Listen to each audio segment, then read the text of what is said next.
안녕하십니까, 노종면입니다. 12월 5일 오늘은 무대라는 키워드로 더 뉴스의 문을 열겠습니다. 무대. 촛불 전국에서 대규모 탈당 사태를 주도해 바른정당을 만들었다가 탈당 1년 만인 지난해 11월 자유한국당으로 복당한 김무성 의원의 별명입니다. 무성대장이의 준말이라고 합니다. 그가 복당 직후에 만난 사람은 친박 핵심 최경환 의원이었습니다. 원내대표 선거를 앞둔 상황이었고 정가에는 김무성이 미는 김성태가 원내대표 될 것이라는 이른바 김무성 당권 장악 시나리오가 회자됐습니다.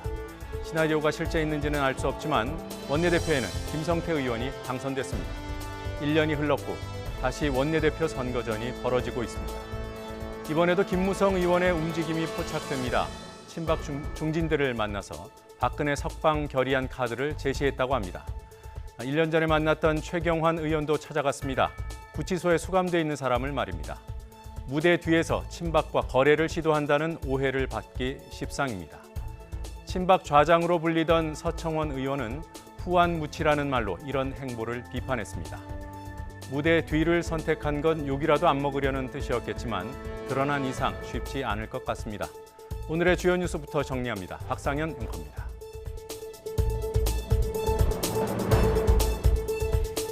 예산안 법정 처리 시한을 넘긴 지 사흘입니다. 오늘도 합의가 안 되면 장기화될 수 있다는 말이 여당 원내대표로부터 나왔습니다. 교섭단체 협상에서 합의가 이루어져도 본회의 합의 처리를 위해서는 산을 하나 더 넘어야 합니다. 연동형 비례대표제 도입과 예산 처리를 연동해야 한다는 야3당의 농성이 진행 중이고 여기에는 예산 협상을 벌이고 있는 바른미래당도 포함되어 있기 때문입니다. 국회 상황 다각도로 짚어보겠습니다. 문재인 대통령의 이른바 조국 해법은 무엇일까? G20 순방을 마치고 귀국한 문재인 대통령은 일단 공직기강 확립을 위한 관리체계 강화를 지시했습니다. 정계와 언론은 재신임으로 해석합니다. 청와대 개편은 김정은 위원장 답방 이후가 될 것이라는 전망이 우세합니다. 어젯밤에 발생한 백석역 인근 온수관 파열 사고의 여파가 오늘 아침까지 이어졌습니다. 한파주의보까지 내려진 상황에서 온수 공급이 이루어지지 않은 집이 2,800세대로 집계됐습니다. 파열 사고 당시 100도에 가까운 뜨거운 물이 치솟아 한 명이 화상을 입고 숨졌고 중상자 2명을 포함해 25명이 다쳤습니다. 배관 노후화가 원인이라고 하니 추가 사고도 우려됩니다. 또 같은 사고는 아니지만 파주에서도 배수관 관로 공사를 하던 중 흙더미가 무너져 노동자 2명이 숨진 것으로 추정된다는 소식이 조금 전 들어왔습니다. 임금을 업계 수준보다 낮춰서 새로운 자동차 회사를 만들겠다는 광주형 일자리 사업이 타결 직전에 장애물을 만났습니다. 당초 광주광역시와 현대차 그리고 노동계에서는 한국노총이 이 사업 논의에 참여했고 광주시와 현대차가 새로 설립되는 회사의 노조와의 단체 협상 의무를 일정 기간 유예해 주자는 방안을 제시했습니다. 한국노총은 수용 불가 입장을 밝혔습니다. 프랑스 정부가 내년 1월 1일부터 유류세를 올리겠다고 발표했다가 한 발 물러서 6개월 유예하기로 했습니다. 유류세 인하와 서민복지 확대를 요구하는 이른바 노란조끼 시위가 확산된 데 따른 조치입니다. 하지만 시위대의 요구는 그동안 올렸던 인상분까지 낮추라는 것이어서 프랑스 정국은 여전히 안개 속입니다. 더 뉴스 본격적으로 시작합니다.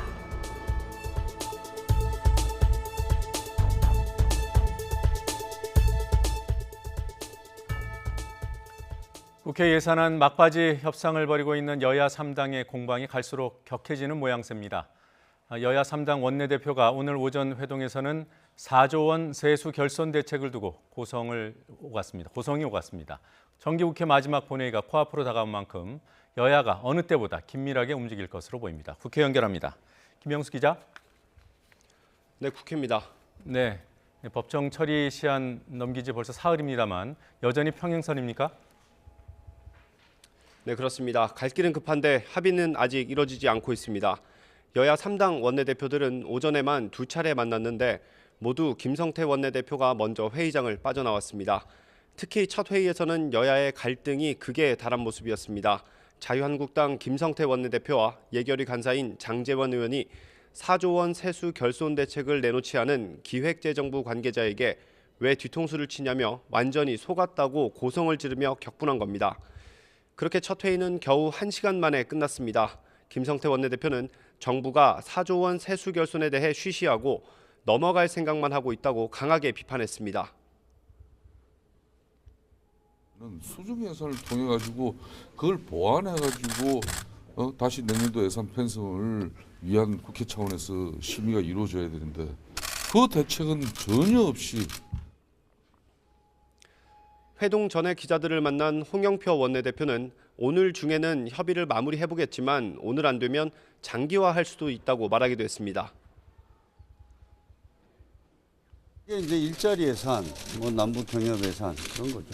아마 오늘 오전까지 합의가 안 되면 뭐 상당히 장기화될 수도 있죠. 김관영 원내대표는 여당이 예산안 처리를 위해 선거제도 개혁에도 책임 있는 자세를 보여야 한다고 촉구했습니다. 예산안이 실질적인 합의를 이루고도 나중에 처리되지 못하는 그런 일이 발생되지 않도록 최선을 다하도록 하겠습니다. 선거제도 개혁을 촉구하며 어제부터 연좌농성에 돌입한 야3당은 애초 계획했던 청와대 기자회견은 취소했지만 청와대 정무수석을 통해 서한문을 보내며 압박 수위를 높여가고 있습니다. 이번 정기국회 회기는 오는 9일이면 끝나고 본회의는 내일 6일과 모레 7일에 잡혀 있습니다. 수정된 예산안을 기획재정부가 다시 정리하는 이른바 시트 작업에 12시간 정도 걸리는 것을 고려하면 늦어도 내일까지는 협의가 마무리돼야 할 것으로 보입니다. 지금까지 국회에서 YTN 김영수입니다. 어젯밤 경기도 고양시 백성역 인근의 온수 수송관이 파열돼 시민 한 명이 숨졌습니다. 또 오늘 아침까지 수천 세대의 온수 공급이 중단되면서 주민들이 한파 속에 불편을 겪어야 했습니다. 30년 가까이 된 노후화된 배관 때문으로 추정됩니다. 취재기자 연결합니다. 김태민 기자. 네, 경기도 고양시 사고 현장입니다. 네, 지금 현장에서 어떤 작업이 벌어지고 있습니까? 네, 한국지역난방공사는 오늘 아침까지 어젯밤 파열된 온수 수송관을 임시 복구하는 작업을 벌였습니다. 작업은 오늘 아침 8시쯤 사고 발생 11시간 만에 모두 마무리됐고 그로부터 1시간 뒤인 오전 9시부터 난방과 온수가 정상적으로 공급되고 있습니다. 앞으로는 주변의 낡은 온수 수송관을 새 배관으로 교체하는 작업이 진행됩니다. 30년 가까이 된 배관의 노후화가 사고 원인으로 추정되는 만큼 혹시나 있을 추가 사고에 대비하는 겁니다. 난방공사 사장의 말 들어보겠습니다. 부위를 아예 이제 잘라내고 지금 요 갖다 놓은 새 배관으로 교체를 할 겁니다. 교체하고 그러기에는 이제 시간이 한 일주일 정도는 소요된다고 얘기를 들었습니다. 실제 부위가 어떠한지 어떤 원인으로 그렇게 됐는지 이런 부분들을 좀 정밀하게 좀 점검을 해야 되지 않을까 생각합니다. 공사 측은 수습 대책과 피해 보상 방안도 검토 중이라고 밝혔습니다. 경찰도 국과수와 함께 정밀 감식을 벌여 사고 원인을 조사하고 과실 여부를 따져볼 방침입니다. 네, 갑작스러운 사고 피해가 컸습니다. 피해 상황 정리해 주실까요? 네, 어제 저녁 8시 40분쯤 지금 이곳 경기도 고양시 백석역 인근 지하 2.5m에 묻힌 온수 수송관이 파열됐습니다. 섭씨 100도에 가까운 뜨거운 물이 반경 200m 도로로 쏟아지면서 인명피해가 잇따랐습니다. 무너진 도로 위에 차 안에서는 69살 손모 씨가 화상을 입고 숨진 채 발견됐고 이 밖에도 중상자 2명을 포함해 25명이 다쳤습니다. 경찰은 부검을 통해 숨진 손 씨의 정확한 사망 원인을 확인할 예정입니다. 또 경기도 고양시와 서울 서대문구 일대 등 2만여 세대의 온수 공급이 한때 중단되면서 한파 속 주민들이 큰 불편을 겪었습니다. 지금까지 고양시 사건 현장에서 YTN 김태민입니다. 광주형 일자리는 임금 수준을 현재 완성차 업계의 절반으로 낮추는 대신 자치단체가 주거와 복지를 도와주는 사회통합형 일자리 창출 사업입니다. 이를 위해 광주시가 현대차와 함께 법인을 설립을 하려고 하지만 막바지에 노동계가 불참을 선언하면서 최종 협상이 어려움을 겪고 있습니다. 취재기자 연결해서 상황 알아보겠습니다. 김범환 기자. 네, 광주입니다. 네, 한때 사실상 타결 이런 말까지 나왔습니다만 어떤 문제가 생긴 겁니까?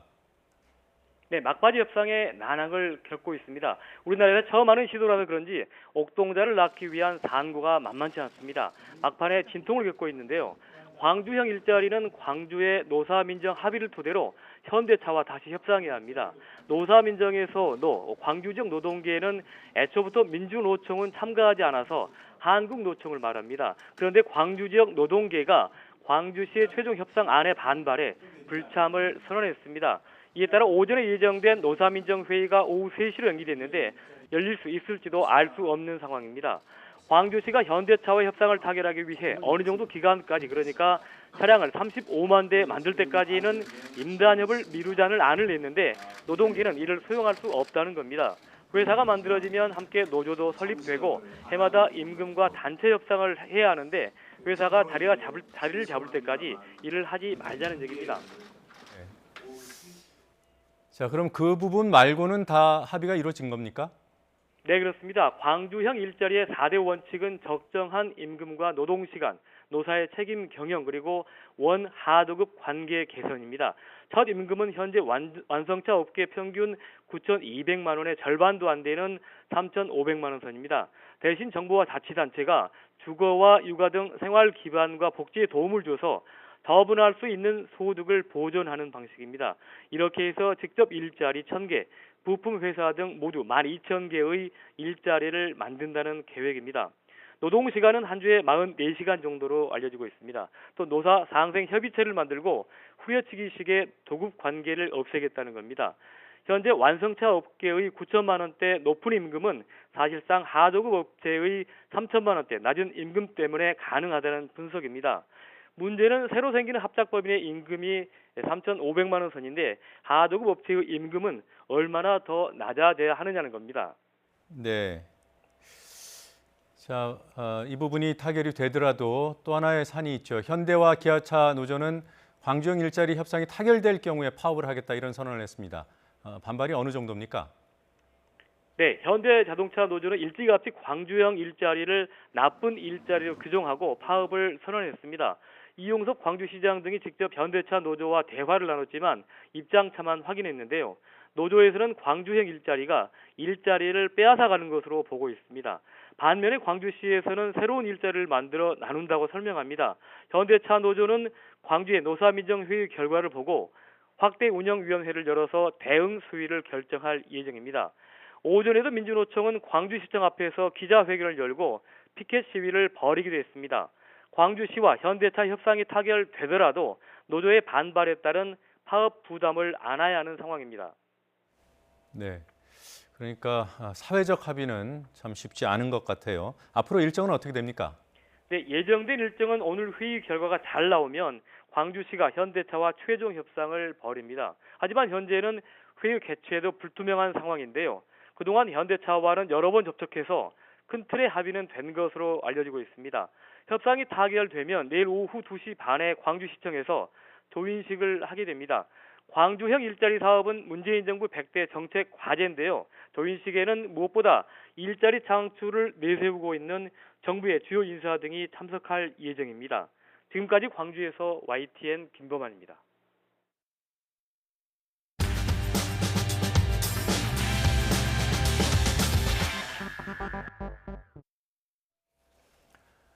매일 이슈 인물을 만나보는 더 인터뷰 시간입니다. 요즘 정치권에서 요즘 말로 더 핫한 인물입니다. 박원순 서울시장. 박원순 죽이기라는 말이 나올 정도로 야권 일각으로부터 집중적인 견제를 받고 있습니다. 본인은 위기를 돌파해서 강력한 사람이 되겠다고 합니다. 서울시청사에 YTN 중계차 나가 있습니다. 연결하겠습니다. 박원순 시장님. 안녕하세요. 네, 안녕하세요. 반갑습니다. 네, 반갑습니다. 자, 채용비리 국정조사 여야 합의된 지 벌써 2주일이 지났습니다. 일정은 아직 안 나온 거죠? 예, 그런 것 같습니다. 예, 언제쯤으로 예상하십니까? 글쎄요, 지금은 뭐 여야가 일단 우리 국민들을 위한 예산 심의에 매달려 있고 네. 또 민생 법안 처리를 해야 되니까 뭐 그게 먼저 급선무겠죠. 네. 자, 뭐 한국당이 강력하게 주장해서 국정조사가 합의됐습니다만 여당이 이걸 합의해 줬을 때 혹시 서운하지 않으셨습니까? 뭐 저는 전혀 그렇지 않았습니다. 왜냐하면 방금 말씀드린 이 한 해 우리 국가의 살림살이인 예산안 마련하는 거, 또 이 민생 법안 처리하는 것이 가장 중요하기 때문에 사실 뭐 자유한국당이 무리하게 또 어떤 정치적인 공세로 물론 제기한 것이긴 하지만 우리 여당 입장에서는 뭐 다른 방법이 저는 없었다고 이해했고 네. 충분히 당 지도부하고 교감을 하면서 그런 조치를 취한 것으로 알고 있습니다. 예. 그 자유한국당의 주장이 무리하다고는 말씀하셨습니다만 특히 김성태 한국당 원내대표에 대해서는 어떻게 생각합니까? 무슨 특별한 의도가 있다고 보시는지요? 글쎄 말입니다. 제가 보기에는 이게 이제 자유한국당에서 문제 제기를 하고 두 번의 국정감사가 있었습니다. 행안위와 국토위에서. 그런데 사실 뭐 실체적 비리가 드러난 것은 없었고 더군다나 서울시가 스스로 가장 권위가 있는 감사원으로부터 감사를 받겠다 이렇게 자진해서 요청을 했고 그리고 또 동시에 이 모든 서울시 산하의 공공기관에 대해서 서울시가 자발적으로 전수조사를 하고 있는 마당인데 구태여 다시 이것을 국정조사를 하겠다고 하는 것은 그야말로 정치적 공세다 이렇게 생각하고 있는데 저만 타겟으로 해서 계속 매일같이 발언하고 있는 이유는 저도 잘 모르겠습니다. 뭐 예. 저는 우리 국민들이 사실 이런 거 다 보고 계시잖아요. 예. 뭐 세간에는 안희정, 이재명, 그 다음이 박원순이다 이런 얘기들이 있죠. 이런 맥락도 네, 뭐 그런 얘기 들었습니다만은 예. 네. 네. 그게 뭐 요새 그런 정치 공작을 하고 그런 시대는 아니지 않습니까? 네. 여하튼 국정조사 합의된 다음에 시장님께서 이런 말씀하셨어요. 강력한 사람이 되겠다. 어떤 뜻입니까? 아니 그게 아니고 이제 어떤 기자가 예. 그런 식의 질문을 해서 제가 그걸 되풀이한 것이고요. 실제로 뭐 저는 이런 국정조사에 대해서 뭐 이렇게 성실하고 또 당당하게 임할 생각입니다. 그리고 만에 하나 또 그런 것이 밝혀진다 하더라도 그것에 대해서는 엄중히 처벌하거나 엄중하게 대처할 생각이고요. 왜냐하면 이게 적어도 채용 과정에서의 비리라는 것은 저는 절대로 용납돼서는 안 된다. 제가 그런 원칙으로 지금까지 행정을 펴왔기 때문에 그런 부분에 대해서는 강력하게 대응할 생각입니다. 예.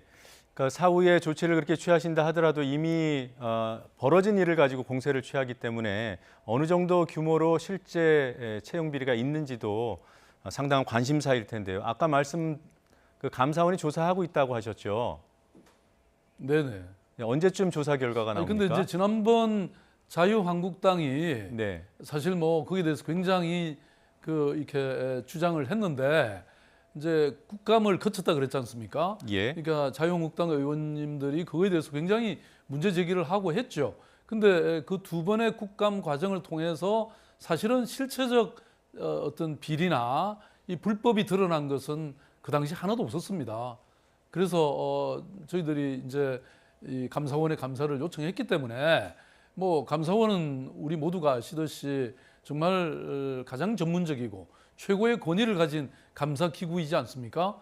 뭐 여기서 저는 모든 걸 다 밝혀낼 거라고 생각하고 다만 이제 이게 국정조사가 되면 어쨌든 일방적으로 주장을 하는 것들이 뭐 방송에도 나오고 그러니까 그것이 저희들은 약간 걱정이 됩니다만은 뭐 진실은 진실대로 우리가 모든 걸 밝혀야죠. 네. 그 감사원 조사 결과에 따라서 국정조사가 뭐라고 할까요? 뭐 바람 빠진 풍선이 될 수도 있다. 김이 빠질 수도 있다. 혹시 그럴 가능성도 네. 기대하고 계십니까?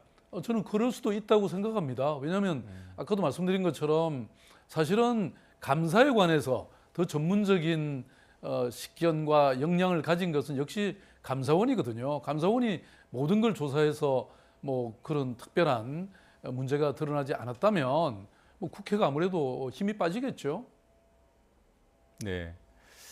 자, 이러한 일각의 움직임, 뭐 세간에서는 박원순 죽이기라고 하는 이런 현상의 이면은 결국 시장께서 어떻게 생각하시는지 모르겠지만 대권 주자이기 때문 아니겠습니까? 본인은 어떻게 생각하십니까?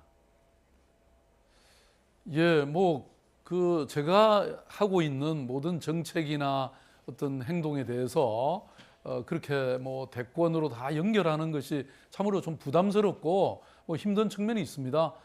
그런데 저는 언제나 제가 늘 그렇게 생각하고 행동해 왔는데요. 정말 이 미래는 제가 무엇을 할 것인가를 고민해 왔지 저는 무엇이 되겠다고 고민해 본 적은 없습니다.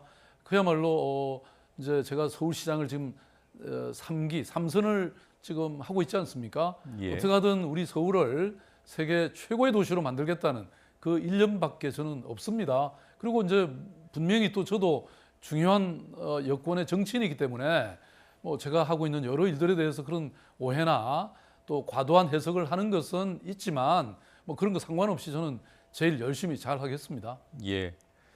자, 바쁘신 서울시장을 모셨으니까 정책 얘기를 해야 되는데 정치적인 얘기 한 가지만 더 여쭤보죠. 차기 여권 대권 주자 조사를 해보면 뭐 늘 1, 2위가 이낙연 총리, 박원순 시장 이렇게 나옵니다. 이낙연 총리에 대해서는 어떻게 생각하십니까? 좀 나서야 된다고 보시는지요? 예, 뭐 제가 말씀드릴 바는 아닙니다만은 뭐 우리 이낙연 총리님은 뭐 기본적으로 도지사 경험도 갖고 있고 또 국회의원도 아주 여러 번 하신 그런 그야말로 역량 있고 또 경험 있고 또 지혜로운 분이시죠. 예, 저는 뭐 우리 이낙연 총리가 당연히 그렇게 물망에 오르는 것은 당연한 일이지 않나 이렇게 생각합니다. 네, 알겠습니다. 자, 제로페이 뭐 보도가 꽤 돼서 우리 시청자들께서도 아시는 분이 많을 텐데요. 가맹점이 6만 2천 개다. 이게 서울입니까? 아니면 전국적입니까? 전국적입니다. 아, 전국에 6만 2천. 서울은 어떻습니까?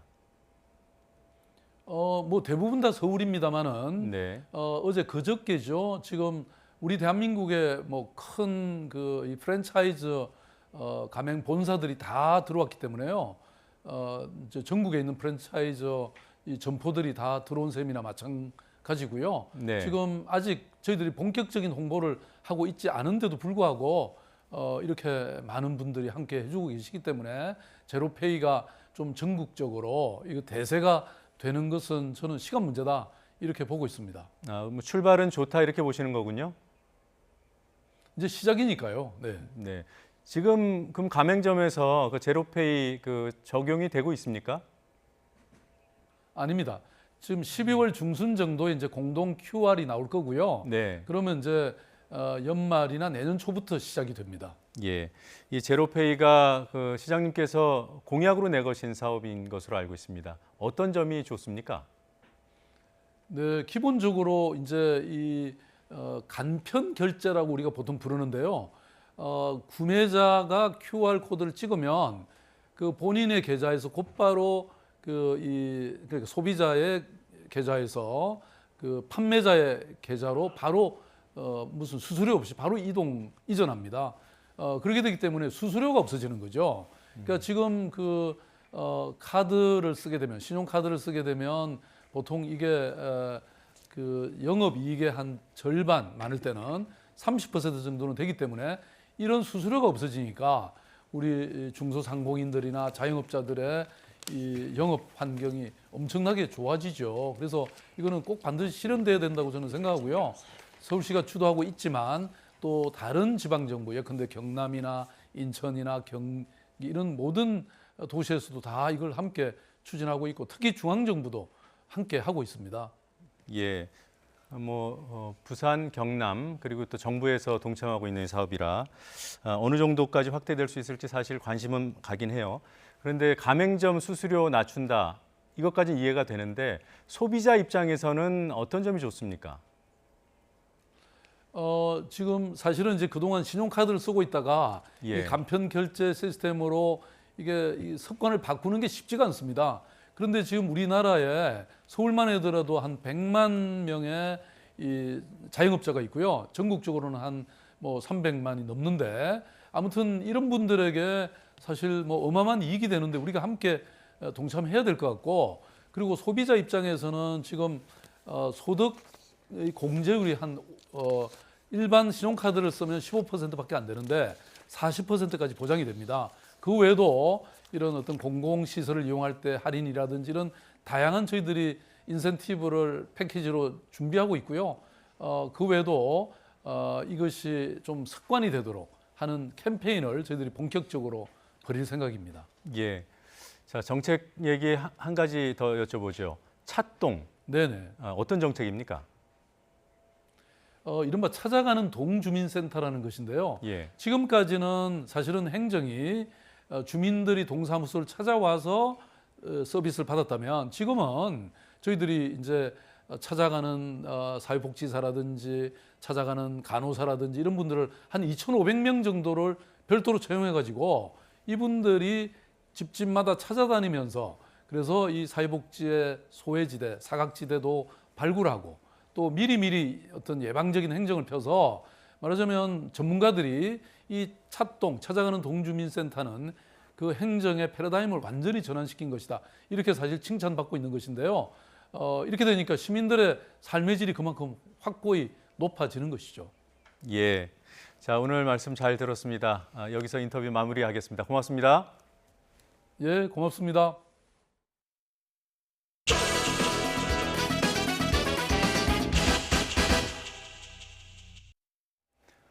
새누리당으로 집결해 있던 보수와 우파 정치 세력이 촛불과 대통령 탄핵을 계기로 분열했습니다.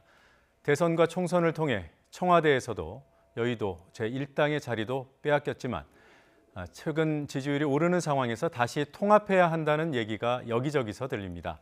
통합이 새로운 출발을 위한 혁신적인 통합인지 당내 지도부 선거를 계기로 계파 간 거래를 하는 것인지 평가가 갈립니다. 더 정치, 오늘은 원내대표 선거전이 달아오른 자유한국당 상황 짚어보겠습니다. 얼마 전까지 한국당에서 조강특위 위원장을 맡았던 그리고 지금은 방송계로 복귀하신 전원책 변호사 모셨습니다. 어서 오십시오. 예, 안녕하세요. 네. 예. YTN 출연은 처음이신가요? YTN 남대문에서 라디오 마지막 방송을 하고 네. 그리고 상암동 시대가 열렸죠. 네. 제가 마지막 라디오에서는 마지막 방송 진행한 사람입니다. 우리 노정무님도 복귀하신 것 늦었지만 축하드립니다. 아유, 고맙습니다. 예. 권력을 계속 비판해 좀 주시기 바랍니다. 진영을 떠나서. 예, 그게 명심하겠습니다. 우리 노정무님의 매력이라고 저는 알고 있습니다. 네. 이 지금 방송 쪽에 예. 비중을 좀 두시고 계세요.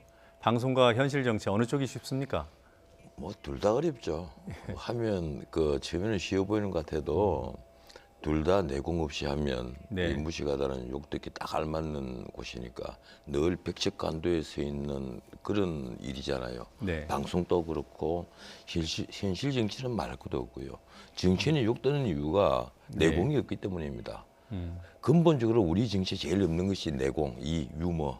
네. 내공과 유머만 좀 있으면 그 이제 대표적으로 그런 정치가 영국 정치잖아요.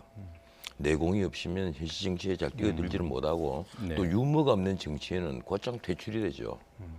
혹시 방송 출연은 유머를 이렇게 달고 닦는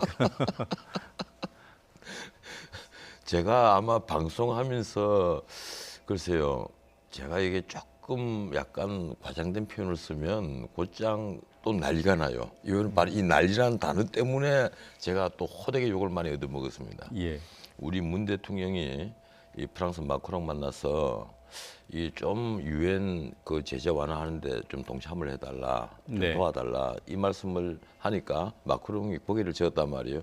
나는 그 표현을 좀 난리가 나지 않느냐 네. 이렇게 했는데 그걸 본 분들 특히 문 대통령 지지자들께서는 좀 화가 났겠죠. 진 변호사님 오버한다. 그 정도 가지고 난리를 쳤다고 하니까. 예, 네. 오버한다라는데 우리가 주로 이제 사석에서 공사석에서 그런 걸 좀 객관적으로 보면 아니 정상 간의 회담에서 그렇게 노골적으로 고기를 저어버리니까 이건 아니지 않느냐. 이건 정치적으로 사실은 잘못 그 반대되는 입장에서 보면 참사란 말이에요. 외교 참사인데 또 진영 논리에 빠져서 그걸 참사라고까지 표현을 하면 내가 좀 그럴 것 같아서 이게 뭐 난리 난 것 아니냐 이렇게 했는데 뭐 그렇게 반응하신 분들이 우리 전 변호사님은 표현이 평소에 점잖으시니까 난리라는 표현은 조금 더 심한 상황을 반영한 게 아니겠는가. 그게 이렇게 참 이 문 대통령의 입장하고 저하고 입장이 물론 다릅니다만은 네. 나는 문 대통령의 견해도 그쪽 입장에서는 아마 그럴 수밖에 없다는 생각을 합니다. 가령 만약에 이 평화를 우리가 김정은에게 베풀어주고 평화를 추구하다 보면 언젠가는 그쪽에도 개방할 수밖에 없을 것이고 네. 어차피 핵무기는 폐기할 수밖에 없는 것이다. 네. 이런 이제 선상에서 판단을 하게 되면 그럴 수가 있겠지만 또 우리 진영에서 보면 저 핵무기를 갖고 있으면 저게 통제 관리가 김정은이라는 사람이 한다는 자체가 우리는 늘 불안한 거란 말이에요. 이러니까 저게 대한 어떤 핵 폐기하는데 중요한 첫발이 내딛지 않는 한은 함부로 우리가 그쪽을 막 이해를 하고 포용을 하고 하는 것도 난 문제가 있다고 보는데 오늘은 주제가 그게 시각의 아니어서 예. 하여튼 문 대통령과는 친하신 걸로 정리하겠습니다. 예. 뭐 제가 방송에서 예. 친하다고 말씀하셨으니까. 예, 알겠습니다. 예. 네. 앞서 나온 박원순 시장과도 예. 친구이신 걸로 알고 예, 있고요. 한 40년 친구 되죠. 네. 지금 방송과 병행해서 현실 정치에서 완전히 손을 뗀 것도 아니에요. 특히나 그 혁신과 대안 예. 어떻게 되고 있습니까? 오늘 혁대 질문 하실 줄 알았습니다. 지난 주말에도 이제 주요 멤버들이 모여서 회동을 했고 네. 아마 이번 주말에도 또 모일 겁니다. 뭐 주말이라기보다 목요일 아니면 금요일 날 주로 모이는데 글쎄요, 우리가 그 자칫 잘못하면 분파 작용으로 보일까 싶어서 네. 그게 이제 고민이 되는 부분이 있습니다. 예, 그렇지 않아도 제가 보수 대통합을 어떤 의미에서는 최근에 가장 먼저 얘기를 했던 사람인데 네. 보수 단일되고 보수 대통합을 해야만 한다. 이 얘기를 한 사람이 혁신과 대안이라는 걸 만들어서 분파작용하는 거 아니냐. 내 이름만 잘하느냐. 또 이런 말이 자칫하면 나올 것 같아서 네. 매우 조심스럽고.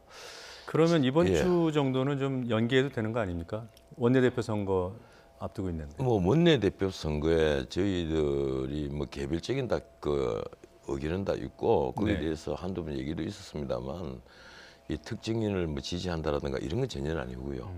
예, 제가 또 그 한국당의 당직을 갖고 있지 않습니다 원래부터. 네. 예, 그렇기 때문에 그렇게 말한 것도 좀 오버하는 부분이 있고 다만 예, 하나 분명한 것은 야당이 좀 야당다웠으면 좋겠어요. 지금 야당이 야당답지 않기 때문에 문제가 터진 거란 말이에요. 어떤 점에서 야당답지 않습니까? 이 야당 승리라는 것이 뭡니까? 이게 무엇보다도 대안 세력이 돼야 되니까 이 대안 세력이 되기 위한 여러 가지 문제가 있잖아요. 정책도 만들어내야 되고 단순한 비판보다는 또 하나 다른 의견을 또 다른 정책을 제시를 해야만 하고 또 그리 투쟁을 할 때는 또 제대로 투쟁을 해야만 하고 낮에는 야당하고 밤에는 여당하고 하는 그런 건 안 되겠죠. 그 자기 어떤 정략적 이익 이런 것보다는 이 국가를 위한 어떤 비전 같은 걸 제시를 할 줄 알아야 야당성을 회복한다고 할 수 있겠죠. 대표적으로 단순 비판에 머물고 있는 중요 사안 뭐가 있겠습니까? 글쎄요. 그렇게 따지자면 뭐 제가 그 한두 가지겠습니까? 가령 우리가 소득 이 주도 성장. 그걸 더 나아가서 이제 인클루시브 그로서 그 포용 성장이라고 또 얘기를 했잖아요. 네. 아마 그 두 문제에 있어서 나 우리나라 국무위원들 중에 제도를 이해하고 있는 사람이 몇 사람 될까 하고 가끔가다 생각을 하거든요. 잘 없을 거예요. 마찬가지로 야당에서도 그걸 비판하려면 간에 소득 주도 성장의 대안을 제대로 찾아내야 됩니다. 물론 지금 김병준 위원장이 뭐 아이 이코노미라고 했으면 아이노믹스를 내놓았는데 제가 또 이게 김병준 위원장을 비판하는 셈에 대해서 말하기에 참 조심스러운데 이 아이노믹스는 늘 우리가 하는 얘기들만 그게 모아놓은 얘기고 사실 우리가 이 성장을 하면서 필연적으로 생기는 빈부격차를 예. 좁혀 나가는데 국가가 어떤 역할을 해야 되느냐 이 문제란 말이에요. 예. 이 문제가 문재인 정부는 이 빈부격차를 줄이는 것에 더 비중을 많이 두는 것이고 그래서 소득주도 성장률을 내놓은 것입니다. 사실은. 그런데 결과적으로 빈부격차는 더 확대됐다는 얘기거든요. 그럼 이쪽에서 대안을 제대로 만들어내야 되는데 과연 한국당이 그런 대안을 제대로 만들어낸 것이냐? 난 아니라고 봐요. 이 경제정책은 솔직히 말하면 저도 자유경제원장이라는 걸 2년을 해봤는데 네. 공부를 하면 할수록 어렵습니다. 또 이쪽을 올리면 이쪽이 내려오는 부분이 있고 마치 시소 게임 같은 거예요. 네. 이래서 이 정책을 조율하는 데는 많은 사람들이 의견을 구해야 되고 그리고 결과를 예상을 하고 언제든지 만약에 예상대로 가지 않는다면 언제든지 정책을 바꿀 준비가 되어 있어야만 됩니다. 네. 그렇지 않으면 그 폐해는 전 국민에게 골고루 미치는 것이니까 그래서 난 지도자가 이 경제 문제 하나만은 확실하게 꿰뚫고 있어야만 된다고 생각을 해요. 그런데 대단히 죄송하지만 우리 소득주도 성장은 장하성 정치실장이 주도를 하고 김수현 지금 현재 정치실장이 뒷받침한 걸로 알고 있는데 장 실장 같은 경우는 경영학을 하신 분입니다. 경제학을 하신 분이 아니고요. 아니 한국당 비판을 좀 해달라고 계시더니 왜 정부 비판만 하십니까? 일단 정책을 비판하다 보면 지금으로서는 정부 비판할 수밖에 없잖아요. 그리고 제가 우리 오늘 주제가 노주무님에게 한국당입니다. 제가 예. 노주무님에게 강력히 하나 부탁을 드리는데 네. 진영을 떠나서 노주무님의 매력이 어디 있는가 하면 권력을 비판하는 데 있는 겁니다. 그래서 진영을 예. 떠나서 앞으로 늘 좀 권력을 비판해 예, 주셨으면 명심하겠습니다. 하는 오늘 순서는 자유한국당을 주제로 자유한국당도 중요한 권력이죠. 막강한 권력이죠. 그렇죠. 야당 권력도 중요한 권력이죠. 예, 그럼 좀 대화를 제가 좀 주도하겠습니다. 알겠습니다. 한국당 상황으로 바로 들어가죠. 예. 원내대표 선거 전 지금 후끈 달아올랐습니다. 예. 개파가 없다면서 뭐 이렇게 통합해야 된다 이런 얘기들이 나오는데 정말 없다고 보십니까? 개파가 없어지지 않죠. 그게 문제예요. 지금 친박 비박에 대해서는 끝장 토론을 하자. 네. 이걸 내가 제안을 한 사람인데 그것도 잘 넘어가더니만 나중에 내가 이름도 모르는 비대위원들이 언행을 조심해라. 나 그걸 차구살인이라고 봅니다. 입을 빌린 살인이다. 네. 그 얘기를 뭐 젊은 비대위원들이 했겠어요. 이 세상 줄도 모르는 친구들이 했을 일은 마무하고 어떻든 이 끝장 토론을 해도 해결이 잘 안 되는 부분이 바로 그 부분이에요. 이번에도 김무성, 홍문종 그리고 저 권성동 또 한 분이 김상현 이 네 분이 만나서 나름대로 윤상현. 윤상현 이 네 분이 만나서 장시간 격론을 벌였던 걸로 알고 있습니다. 거기 뭐 조갑재 씨 등도 동조를 조갑재, 했다더군요. 정규재 두 분이 이제 제야로 참여를 했는데 그런데 거기서 그 박근혜 대통령 석방촉구 결의안을 내겠다 하는 그 얘기가 이제 지난 주말에 있었어요. 그 지난 주말에 그 얘기를 내가 듣고 이걸로 안 된다. 이걸로는 기본적으로 안 된다. 서로에 대한 의심을 푸는 건데 이거 하는 것으로 근데 그 당에 머물러 있었던 분들은 밖에 나갔던 사람들에 대한 의심을 다 풀겠느냐 아니다 말이에요. 그리고 밖에 나가 있었던 사람들도 입장에서는 과거에 박근혜 대통령에게 가까웠던 몇몇 분들에 대한 뭐 그분들 중에 서청원, 이정현 두 분은 이미 탈당을 했습니다만 과연 의심을 풀겠느냐 하는 점이 있습니다. 그래서 좀 더 이런 한 번의 모임으로 되는 것이 아니고 그리고 석방촉구 결의안 이거 하나만으로 되는 것이 아니고 좀 더 마음을 터놓고 얘기를 해야만 한다. 결국 그렇게 되면 이명박 박근혜 정부의 공과에 대한 평가까지 다 나오게 돼가 있는 거예요. 거기에 대한 허심탄회한 얘기들이 있어야 됩니다. 지금 박근혜 정부에 대한 한국당의 백서조차 없지 않아요. 백서를 만들어야죠. 우리가 뭘 잘했고 무엇을 잘못했고 어떤 점은 우리의 과오였다. 그리고 우리가 예컨대 제왕적 대통령제라고 비판을 했지만 우리가 제왕적 대통령제가 될 수밖에 없도록 하는 어떤 우리 스스로 요인이 된 것이 아니냐 이런 문제도 짚어야죠. 짚으면 나아지겠죠. 그러니까 친박과 비박 뭐 모두 반성을 해야 된다. 과거 집권 세력으로서. 근데 지금 그 단계는 없다고 보시는 거고요. 또 박근혜 전 대통령 이제 석방 결의안 이 자체에 대해서는 어떻게 보십니까? 글쎄 저는 그 직전 대통령을 두 분이나 지금 구속해놨잖아요. 직전 대통령 그 앞에 대통령은 두 분을 구속해놨는데 지금 문명국에 이런 예는 없습니다. 이 대통령에 대한 그 어떤 사법 처리가 국격과 늘 연관이 되거든요.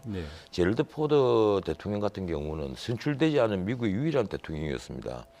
이 닉슨 대통령이 스피로 에그뉴가 그 소위 독직 사건이 벌어지니까 사임을 하고 그리고 후임으로 제럴드 포드를 지명을 했지 않습니까? 그래서 선출되지 않은 유일한 대통령이 제럴드 포드예요. 그 포드 대통령이 취임하자마자 그러니까 닉슨이 8월 9일인가 그 무렵에 사임을 하고 다음 달에 한 달 만에 이 닉슨에 대한 모든 이 소추 여부를 전부 다 사면을 했습니다. 모든 점을. 그래서 포드가 엄청나게 욕을 많이 얻어먹었죠. 인기는 뭐 급전직하가 되어버렸고 뭐 10% 미만으로 미국 대통령이 10% 미만 내려간다는 것은 사상 위례없는 일이었거든요. 근데 그런 명분을 찾는 거는 뭐 세력에 따라서 정파에 따라서 가질 수 있는데 제가 조금 한마디만 더 할게요. 그런데 포드가 돌아가시고 나서 그 포드를 비판했던 주요 그 칼럼니스트, 주요 언론인들이 일제히 글을 썼습니다. 한 분도 이해 없이. 대통령 각하, 그때는 제가 몰랐습니다. 당신이 미국의 국격을 지켰습니다. 대부분이 글 요지는 이랬어요. 포드 사후에 포드를 좀 더 이해를 했던 거예요. 왜 포드가 그때 닉슨을 사임했는가를. 예. 마찬가지입니다. 나는 박 대통령이나 그리고 MB 대통령에 대해서 저 역시 늘 비판 대열에 서 있었으니까. 하지만 직전 대통령을 그 가령 직권 남용이니 이런 식으로 몰아붙여서 구속을 시키는 것이 과연 옳은 것이냐. 그것이 나중에 예. 부메랑이 안 될 것이냐 하는 점을 우리는 살펴봐야만 합니다. 이게 문명국이 왕을 죽이면 문명국이 아니에요. 네, 하나만 예. 여쭤보겠습니다. 그런 친박과 비박과 회동이 예. 그 이제 원내대표 선거와 무관하다고 보기 어렵고요. 뭔가 효과가 있을까요? 글쎄요. 이게 간단하게 부탁드릴게요. 시간이 제한되어 제가 있어서. 그 마치 거기에 개입하는 모습이 될 것 같아서 가장 핵심 지금 질문하시고 싶어하는 요지는 김무성 대표 이미 무대가 전면에 났을 것이냐 이 부분은 아니에요. 그렇죠. 예. 저는 반반이라고 봅니다. 반반이다. 예, 그분도 우리 보수 야당의 중요한 자산이고 하니까 전면에 나선다고 해서 잘못된 건 전혀 없을 거예요. 오히려 나는 전면에 나선 것도 한 방법이 아니겠느냐 저는 그렇게 봅니다.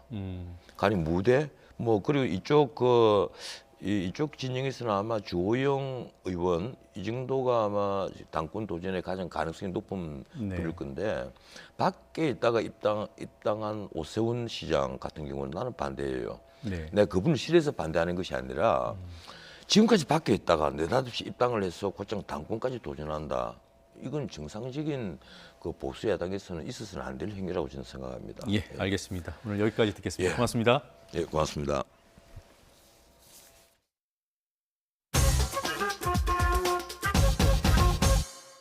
저하고 권성동 의원 그리고 황문정 의원과 영상현 의원 그리고 우파 농객 그리고 또 다른 관계자 이렇게 9명이 만나서 참석한 분 중에 한 분이 박근혜 대통령, 이명박 대통령이 지금 구속 재판을 받고 있는데 전직 대통령이시고 또 증거 인멸의 여지도 없고 이미 재판 다 받고 있기 때문에 기소는 다 끝났고 이런 상황에서 전직 대통령이 이렇게 또 고령인데 꼭 구속해야 되느냐.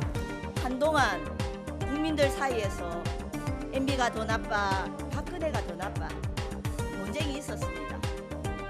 결론은 둘 다 최악 중의 최악으로 우열을 가리기가 힘들다였습니다. 국보를 노략질하고 헌정질서를 문란케 한 MB 박근혜는 법과 원칙에 따라 단죄되어야 하는 일입니다. 자유한국당은 MB 박근혜와 함께 적폐를 양산한 책임에 대해 국민에게 100배 사죄하고도 반성해도 부족합니다. MB 박근혜 집권기는 잃어버린 9년이 아니라 지워버리고 싶은 9년임을 명심하시기 바랍니다.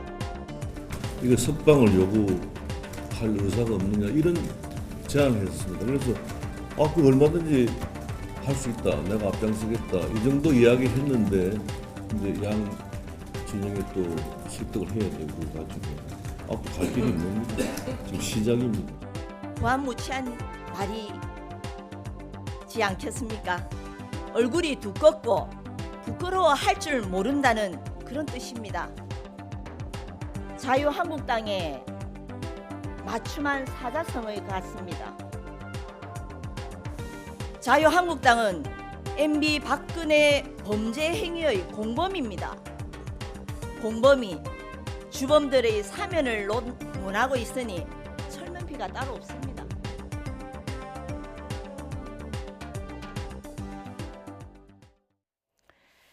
다시 북한 비핵화의 시계가 움직이기 시작했습니다. 북미 고위급 회담이 취소되고 교착 상태에 머물던 북미 간의 대화가 물밑에서 이루어지는 정황이 포착되고 있습니다. 폼페이오 미 국무장관의 측근으로 알려진 앤드루 김 미 CIA 코리아 미션 센터장이 최근 우리나라를 방문했는데요. 김 센터장이 판문점 북측 지역인 통일각에서 북측 유력 인사를 만나 관련 현안을 논의한 것으로 보입니다. 청와대는 함구하는 분위기지만 2차 북미 회담에 대해 이야기를 나눈 것이 아니냐는 추측이 나오고 있습니다. 이런 추측에 힘을 실어주는 이유는 최근 트럼프 대통령이 정상회담 시기와 장소를 언급했기 때문인데요. 특히 트럼프 대통령이 정상회담 장소가 비행기로 갈 수 있는 거리라고 말하면서 여러 전망이 나오고 있습니다. 싱가포르까지 가는 비행 시간에도 중국 에어차이나를 갔다가 빌렸는데 그게 6시간 걸리더라고요. 그러니까 서울에서 우리가 지금 평양에서 기준으로 생각을 해봐야 되지만 서울에서 싱가포르까지가 6시간. 네. 그럼 그것보다 짧은 지역 안에서 김정은 위원장이 움직일 수 있는 거리가 돼야 된다고 생각을 하는데 지금 뭐 베트남이나 인도네시아 같은 경우에도 싱가포르와 거의 거리가 비슷하거든요. 비행 시간으로 6시간이 걸리지 않을 곳, 지도를 보면서 살펴볼까요? 자, 1차 북미 정상회담이 열렸던 싱가포르가 이곳에 위치를 하고 있습니다. 그렇다면 싱가포르보다 가까우면서도 정상회담을 열 수 있는 곳은 어디가 있을까요? 베트남, 인도네시아, 그리고 몽골이 유력하다는 이야기가 나오고 있습니다. 몽골은 가깝다는 점이 긍정적으로 작용하고 있고 베트남은 폼페이오 장관이 북한이 본받아야 할 국가로 지목했던 적도 있고 국제 정치 상황을 고려했을 때 미국이 선호할 곳이라는 추측입니다. 그리고 최근 북한의 움직임도 이를 뒷받침하고 있습니다. 제가 아버지도 만나보고 아들도 만나본 사람인데요. 둘 비교해 보니까 아들이 훨씬 더 과감합니다. 능동적이에요. 그래서 뭐 청출어람이라는 표현이 떠오르던데요. 네네. 이번에 이용호 외상이 베트남을 갔다 온 것이 시사하는 게 많아요. 아마 베트남이 북미 2차 정상회담의 장소가 될 가능성이 있지 않느냐 하는 느낌이 확 오는데요. 2차 북미 정상회담으로 가는 가장 확실한 징검다리가 서울 답방입니다. 그렇습니다. 북미 정상이 다시 만나 핵 담판을 지으려면 추동력이 필요한 시점입니다. 더구나 볼턴 백악관 국가안보보좌관은 워싱턴에서 열린 한 컨퍼런스에서 김정은 북한 국무위원장은 6.12 북미 정상회담의 약속을 이행하지 않아왔다. 트럼프 대통령이 2차 북미 정상회담이 생산적일 것으로 생각하는 이유다라고 밝힌 만큼 김정은 위원장의 답방이 주요 이슈로 다시 부상하고 있습니다. 정세현 전 통일부 장관도 어제 YTN 더 뉴스에 출연해서 이와 같은 의견을 밝혔습니다. 트럼프 대통령이 김정은 위원장한테 보내는 메시지가 있어요. 지금 전부 문 대통령이 공개할 수 없으니까 좀 두루뭉실하게 표현했을 뿐이지만 김정은 위원장으로서는 어떤 전제 조건, 어떤 조건이 달린 그런 파격적인 제안이었는가 알아야 될 거 아닙니까? 그래야 북미 정상회담의 전략을 세울 거 아니에요? 그런 점에서는 직접 와서 들어야죠. 그러니까 내년도 북미 정상회담이 연초에 가급적이면 빨리 열려서 비핵화의 프로세스가 시작이 돼야만 북한의 여러 가지 경제 문제와 관련해서도 뭐 제재가 바로 풀리지는 않겠지만은 다소 제재가 완화되는 그런 어떤 기대를 걸 수도 있고.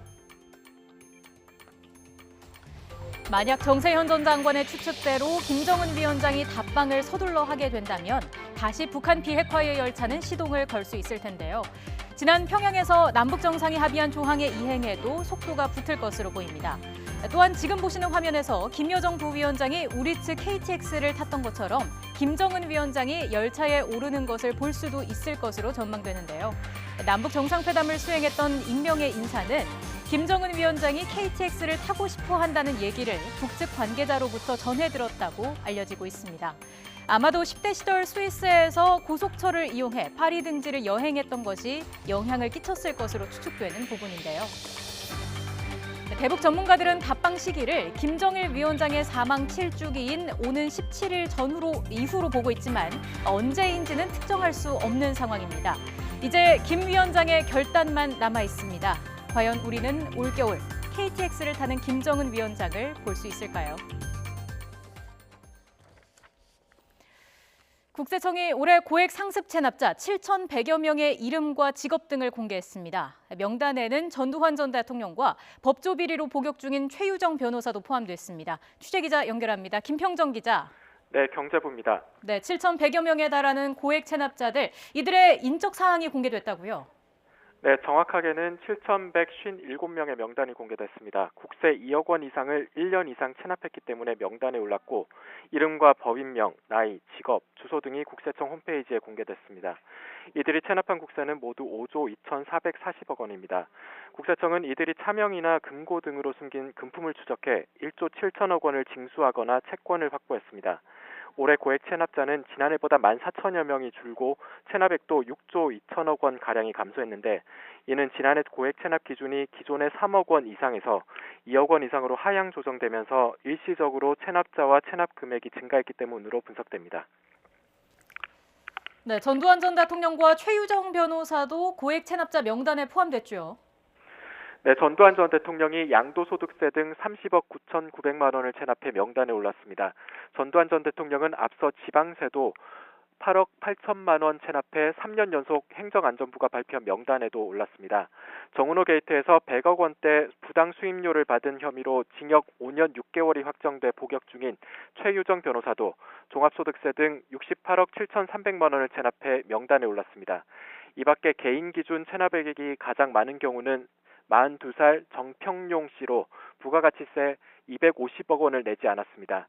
100억 원 이상 체납한 개인은 7명으로 이들의 체납액은 모두 1,064억 원입니다. 법인 기준 최고액은 조태호 씨가 대표로 있는 화성금속 주식회사가 내지 않은 부가가치세 299억 원입니다. 100억 원 이상 체납한 법인은 8곳이었고 체납액은 모두 1,407억 원입니다. 고액 체납자들은 사위 등 타인 명의의 대여금고나 안방 장롱 속에 현금 수억 원어치를 숨겨놨다가 적발된 경우도 있었습니다. 국세청은 지난 10월까지 고액 체납자 13,000여 명의 출국 금지를 요청하고 300여 건의 민사소송을 제기했습니다. 또 고의로 재산을 숨긴 200여 명을 형사 고발했습니다. 지금까지 경제부에서 YTN 김평정입니다.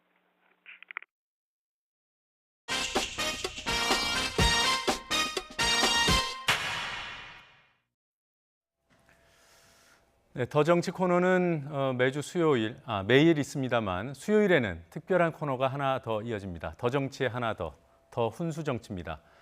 정치 구단, 예언자 박 등으로 불리고 있는 정치 고수.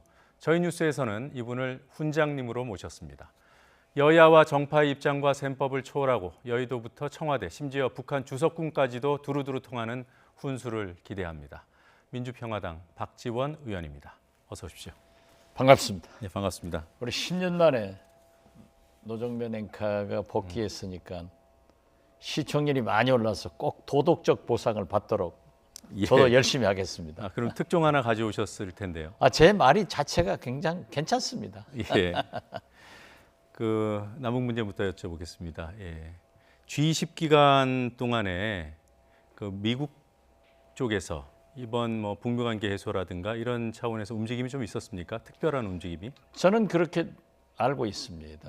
이번에 G20은 네.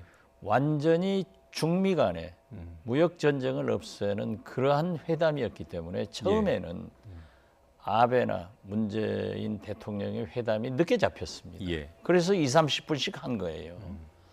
그런데 중국 외무성의 중견 간부가 워싱턴에 가서 비건을 만났습니다. 그러니까 이미 G20 중미 정상회담 하기 전부터 모든 것은 실무적으로 끝났기 때문에 지금 트럼프 대통령은 얼마 전까지 I love 김정은 하다가 지금은 I love 트럼프 시진핑 네. 이렇게 바뀐 겁니다. 그래서 이 강대국들의 무역 전쟁이건 협상이건 잘 돼가지고 우리가 아주 어려움에 처해 있다. 그래서 저는 김정은 위원장이 불을 보듯 중국의 대북 제재가 강화되기 전에 빨리 기회를 포착해서 방남을 해라. 예. 고위급 회담에 응해라 했는데 실기한 것 같습니다. 아, 그래요. 그럼 중국의 외무성 간부와 비건의 회동은 특별히 구체적으로 어떤 현안이 있었습니까? 그러니까 남북 관계와 관련해서? 저는 그렇게 봅니다. 또 제가 그런 얘기를 했고 이미 미중 간의 무역 전쟁은 타결되는 거고 지금 사실상 타결된 거예요. 그렇기 때문에 거듭 말씀드리지만 트럼프 대통령은 지금 김정은 위원장 얘기 잘 안 해요. I love 시진핑만 부르짖는단 말이에요. 그러면서 트럼프 대통령이 말씀한 대로 시진핑 주석은 대북 문제에 대해서 완전히 100% 나와 함께 하기로 했다. 이것은 트럼프 대통령이 가장 업적으로 내세우는 대북 경제 제재 압박을 통해서 김정은이 나왔기 때문에 이걸 더 강화한다. 이런 겁니다. 중국의 어떤 입장이 트럼프 대통령 입을 빌어서 나왔지만 그게 실질적인 의미다 이렇게 보시는 거군요. 저는 그렇습니다. 네. 그리고 앤드류 김 센터장 뭐 북측 인사를 접촉했다. 네, 저도 그렇게 듣고 있고 지난 2일 날 한국에 와서 3일 오후에 판문점에서 접촉을 했는데 누굴 만났습니까? 지금까지 앤드루 김이 오면은 대개 김영철 위원장하고 만났어요. 예. 그런데 이번에는 김영철 위원장이 북미 고위급 회담에 응하지 않고 있지 않습니까? 네. 그렇기 때문에 제가 알고 있기로는 통전부 김성애 실장을 만난 것으로 알고 있습니다. 그럼 미국이 다른 루트를 지금 찾고 있다고 보시는 겁니까? 앤드루 김은 잘 아시다시피 12월 말부로 일단 CIA를 떠나기 때문에 후임자가 이제 접촉을 하기 시작할 거고 그 후임자는 한국에 대한 업무 경험은 없고 대개 미국이 그렇습니다. 국무성이나 CIA나 한국 전문가는 별로 드물어요.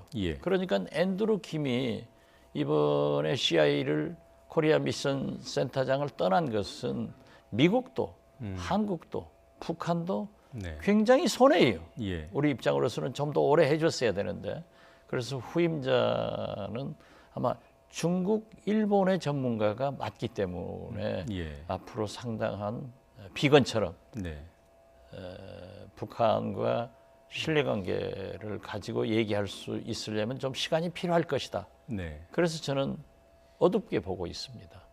제가 북한을 접촉해도 그 북한에서는 무엇보다도 아무래도 우리 동양적 사고이기 때문에 상호 간의 신뢰관계를 굉장히 중시하거든요.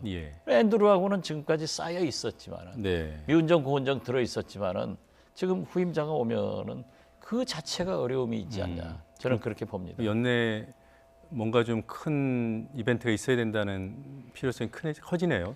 그렇죠. 그렇게 하기 위해서는 김정은 위원장이 반드시 미국이 지금도 원하고 있는 연내 북미 고위급 회담.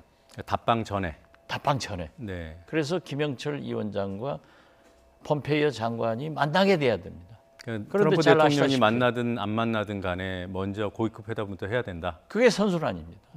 그렇게 해야 되는데 미국은 잘 아시다시피 12월 중순 넘으면 크리스마스 베케이션 아니에요. 이것도 굉장히 어려움인 거예요. 그럼 지금 답방 일정이 물론 언론 추측이지만 18일에서 20일 정도로 예상되고 있지 않습니까? 그럼 고위급 회담은 그 전에 이루어져야 된다는 거잖아요. 그렇습니다.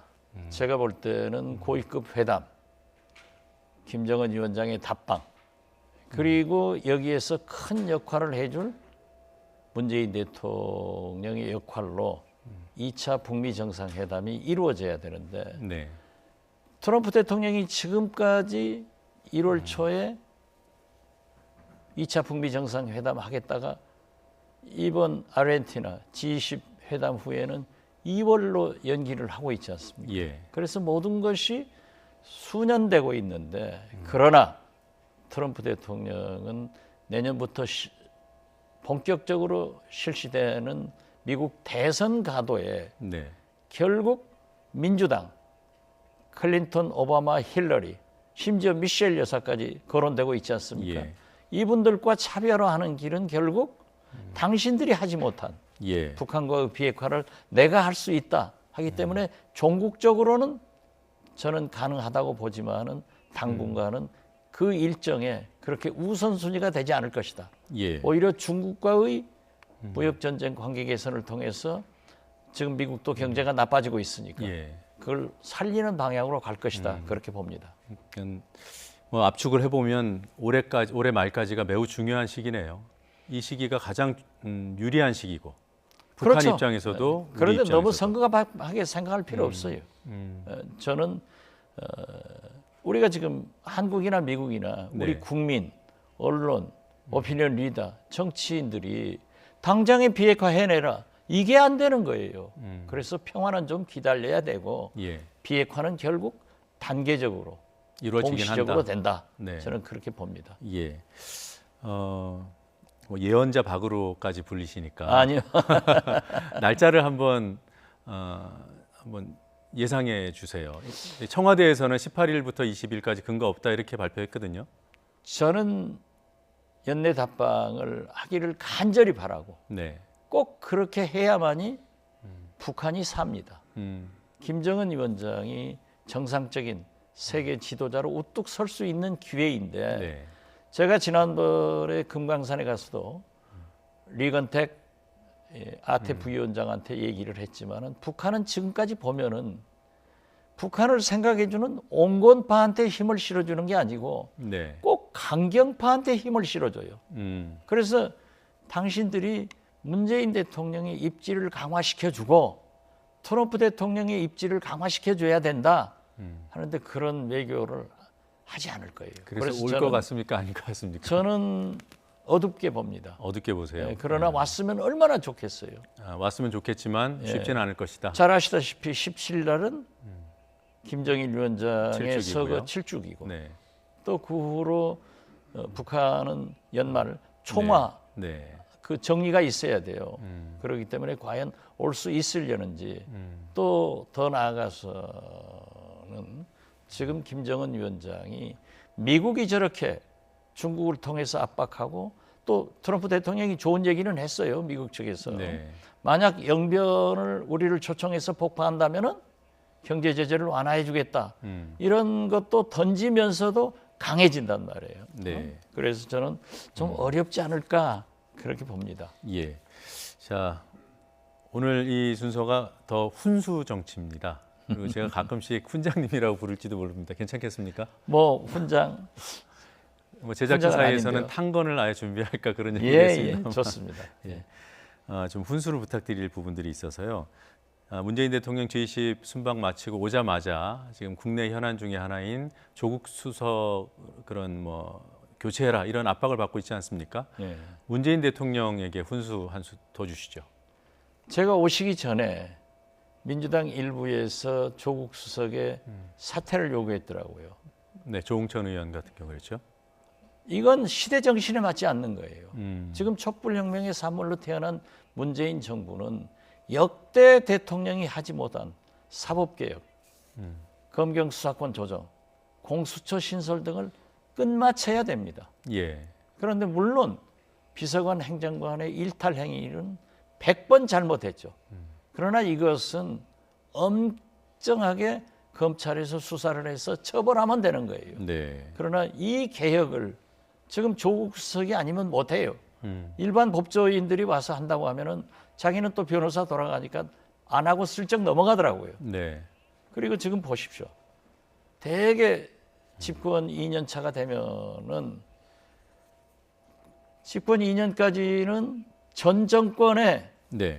비리 척결을 하는데 지금부터는 문재인 정권을 잡아내는 거예요, 검찰이. 지금 많이 걸려들고 있잖아요. 예. 요즘 걸려드는 것은 거의 다 민주당이에요. 그러니까 결론은 조국 수석 경제라면 안 된다. 그리고 오늘 그렇게 결정했기 때문에 네. 대단히 잘하셨다. 네. 한 가지 더 훈수를 부탁드리겠습니다. 지금 사립유치원 3법, 박용진 3법을 둘러싸고 바른미래당이 뭐 캐스팅 보트를 쥐고 있다 이런 분석들이 나오고 실제 그런 것 같고요. 그리고 또 중재안에 해당하는 법안도 내놓지 않았습니까? 민주당은 이 중재안을 받아야 됩니까? 어떻게 해야 됩니까?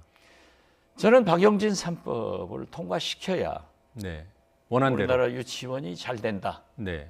그렇지만 정치는 차악을 선택할 수도 있습니다. 예. 그러니까 대화해서 어느 정도 선이면 양보해가지고 하지 않는 것보다는 낫기 때문에 박용진 3법을 주로 하되 예. 조정해서 통과시켰으면 한다. 네, 알겠습니다. 이것도 많은 국민들이 관심을 가지고 있어서 훈수를 부탁드렸습니다.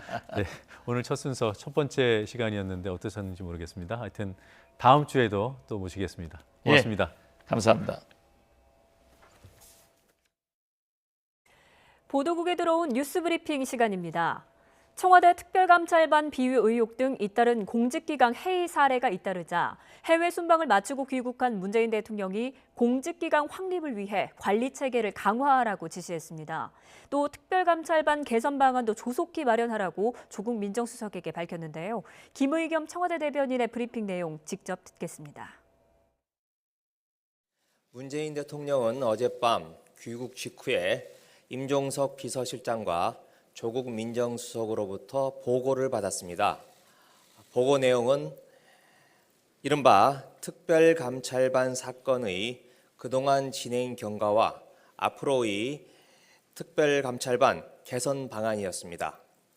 문재인 대통령은 조국 민정수석에게 청와대 안팎의 공직기강 확립을 위해 관리 체계를 강화하는 한편 특별감찰반 개선 방안을 조속히 마련하라고 지시했습니다.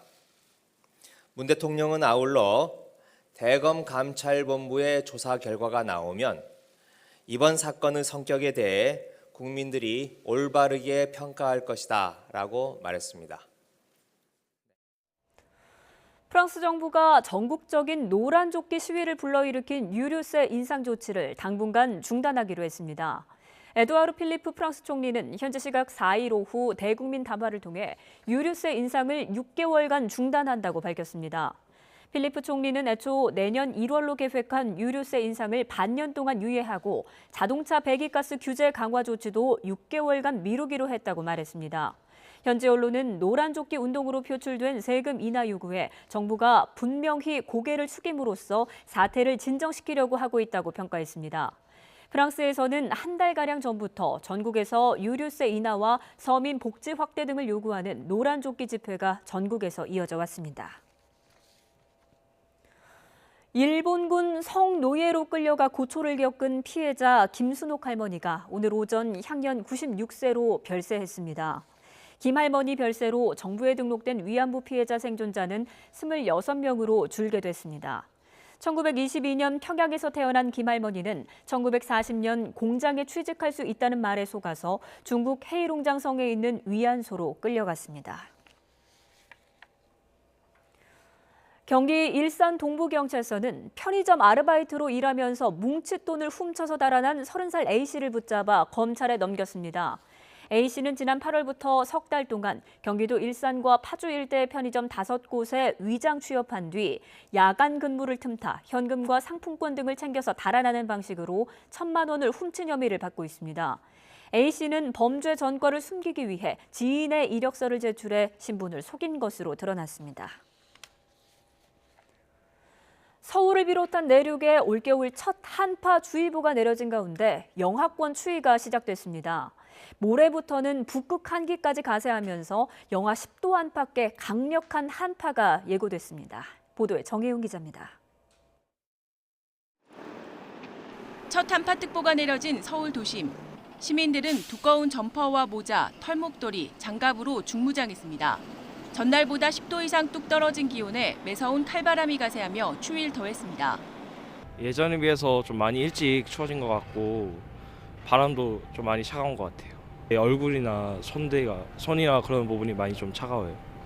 철원 김화읍 기온이 영하 11도까지 떨어진 것을 비롯해 파주 영하 7.1도, 서울 영하 4.3도, 대전 영하 2.7도, 전주 영하 0.7도, 대구 2.2도 등으로 올겨울 들어 가장 추웠습니다. 이번 추위는 쉽게 풀리지 않을 전망입니다. 내일 잠시 평년 기온을 회복하며 추위가 주춤하겠지만 모레부터는 이번보다 더 강력한 한기가 한반도를 뒤덮을 것으로 보이기 때문입니다. 금요일부터는 상층으로 영하 25도에 달하는 북극 한기가 남하하겠습니다. 이에 따라 주 후반에는 중부지방의 아침 기온이 영하 10도 안팎까지 떨어지는 한겨울 혹한이 찾아올 전망입니다. 금요일에는 서울 아침 기온이 영하 9도, 토요일에는 영하 10도까지 곤두박질하고 찬바람에 체감온도는 영하 20도 가까이 떨어질 것으로 보입니다. 한낮에도 영하권 강추위가 이어질 전망입니다.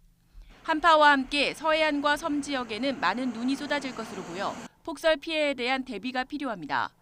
기상청은 이번 한파가 다음 주 월요일까지 이어진 뒤 누그러들 것으로 내다봤습니다. YTN 정혜윤입니다.